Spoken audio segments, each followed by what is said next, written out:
ஆடா எம்மனாரு வாங்கித்தான் நிப்பாரு, நின்னாக்கா அடிப்பேன், நிமிந்தாக்கா உதப்பேன்.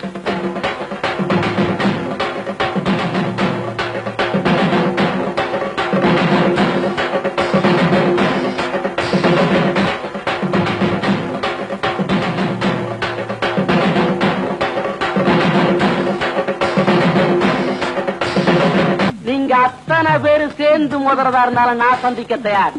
ஆனா ஒண்ணு, உங்க உடம்புல ஓடுறது நல்ல ரத்தமா இருந்து ஒரு அப்பனுக்கு பிறந்தவன்னு சொன்னா ஒவ்வொருத்தனா வாங்கடா, மோதி பாக்கலாம். மச்சி, ஆளு பார்த்தா எறும்பாட்டம் தான் இருப்ப, அடிச்ச இரும்பாட்டம் இருக்கும். ஒண்ணு விழுந்தவனை கேட்டுப்பாரு, இல்ல இன்னொருத்தனை அனுப்பிச்சுப்பாரு. என்ன ஆடாய மச்சி, வாழைக்கா பச்சி, உடம்ப பிச்சி போட்டுடுவம் பச்சி. ஆடாய மச்சி, வாழைக்கா பச்சி, உடம்ப பிச்சி போட்டுடுவம் பச்சி.